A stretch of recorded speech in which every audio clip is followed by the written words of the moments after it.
ये एक ऐसे शख्स की कहानी है जो रिटायरमेंट के बाद स्टेशन से पैदल ही घर की तरफ चल देता है।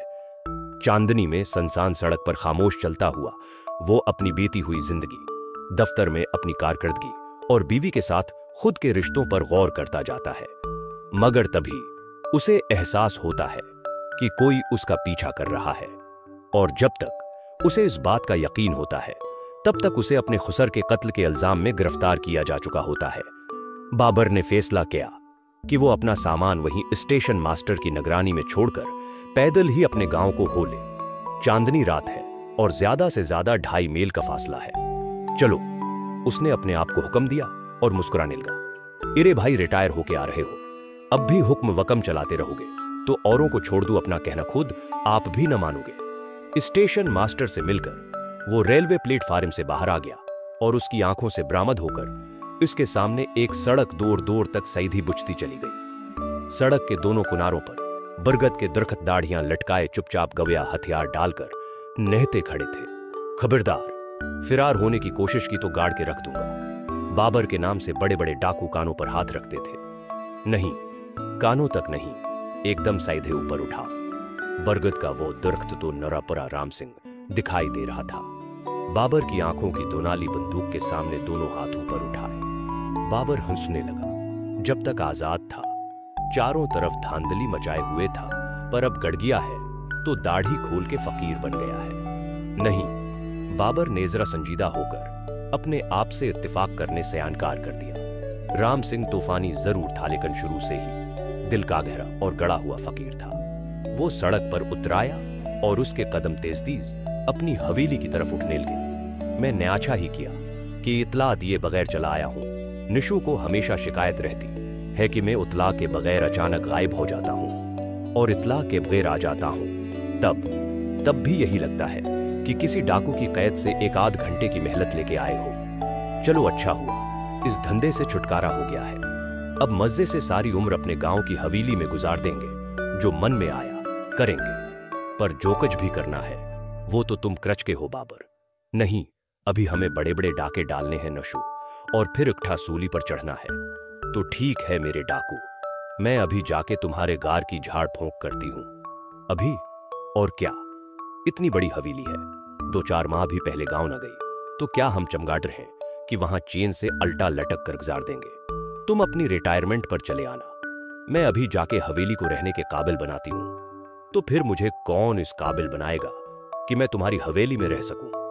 वहां पहुंच लो, फिर देखो कैसे उस काबिल बनाती हूं। बाबर सोच रहा था कि चौकीदार को समझाकर बाहर हवेली के गेट पर ही रोक दूंगा और दब्बे पांव नशु की ख्वाबगाह की तरफ हो लूंगा, और फिर रोशनदान से दरवाजे की अंदरूनी चटकनी खोलकर चुपके से उसके साथ जा पड़ूंगा। निशु इस उम्र में भी खली आंखों से सपने देखने की आदी है। जाग भी पड़ी तो ख्वाब में डूबी पड़ी रहेगी, और जब ख्वाब से ऊपर अभरेगी तो मुझे सचमुच वहां पाकर खुशी से कांपती हुई गले से चिमटा लेगी। डाकू उसे अपना DIS P शोहर उसलिए महबूब था कि उसे डाकू सा लगता था। बाबर किसी ऑटोमोबाइल के मानंद स्पीड में उड़ा जा रहा था कि उसे बेचैन सा एहसास होने लगा, कोई उसका पीछा कर रहा है। दरअसल जिस दिन से वो अपनी पोस्ट से रिटायर हुआ था उसे कई बार महसूस हो चुका था कि कोई उसके पीछे लगा हुआ है। वो बजदल न था, पेशे की तरबियत और जब्त के बाइस इसमें इतना हौसला था कि सामने से 10 आदमी भी टूट पड़े तो वो उनके मुकाबले में डट जाए, लेकिन कोई आगे हो न पीछे, बस कहीं छिपकर हर लहज आपकी टोह में हो। उस हालत में आप पर गुमगो और डर की कैफियत तारी हो ही जाती है। बाबर ने अपने खौफ पर काबू पाने की कोशिश करते हुए बदस्तूर आगे बढ़ते रहना चाहा, पर वो बरगद का दरख्त दाढ़ी हला हला कर इस पर हंसने लगा। बाबर, अपने पीछे देखने से क्यों घबरा रहे हो?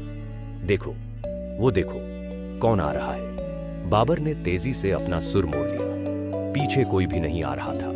नहीं, वो वहां थोड़े फासले पर। नहीं, वो तो किता है। कुत्ता अच्छल अच्छल कर चांदनी में फंसे हुए अपने ही साए से लड़ रहा था, या शायद खेल रहा था। बाबर को अपनी तरफ देखते हुए पाकर वो रख गया और उसकी तरफ सर उठाकर शायद सोचने लगा कि भूंकना शुरू कर दे या उसे जाने दे। बाबर ने उसे पचकार कर अपने पास बुलाना चाहा, जिससे कुत्ते को गुस्सा आ गया और अब बेअख्तियार भौंकने लगा। उसके भौंकने की आवाज सुनकर बाबर चौंक पड़ा। ये तो गुफार के किते की आवाज है। गिफारा एक निहायत जाबिर मुजरिम था। एक बार बाबर ने आसे अपनी पुनाहगाह में जा लिया तो कहीं से यही किता, अरे हां, यही तो था, उसे काट खाने के लिए कूद पड़ा और बाबर ने उसे शूट करके वहीं ठंडा कर दिया। ये किता, ये तो बाबर ने बड़े गौर से देखा तो उसे मालूम हुआ कि कता दरअसल चुपचाप खड़ा है और उसका इतना बड़ा साया चांदनी में से उछल कर भूंक रहा है। ऐसे कैसे?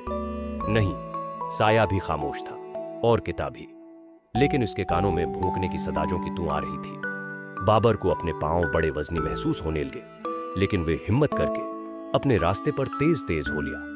3-4 बरगदों के कहकाओं ने इसका पीछा किया और आगे के कई बरगद हड़बड़ाकर जाग उठे और जागने के बावजूद ख्वाब की कैफियत में अपनी दाढ़ियां नोचने लगे। बाबर अनजाने में मुस्कुराने लगा और मुस्कुराते मुस्कुराते उसे याद आया कि एक दफा में नेनहायत गुस्सा की हालत में एक मुजरिम की दाढ़ी नोची थी कि मेरे हाथ आ गई। हाय तुम, हाँ, क्या करता बाबर साहब, आपको मेरी असली शक्ल पसंद नहीं तो मुझे ख्याल आया कि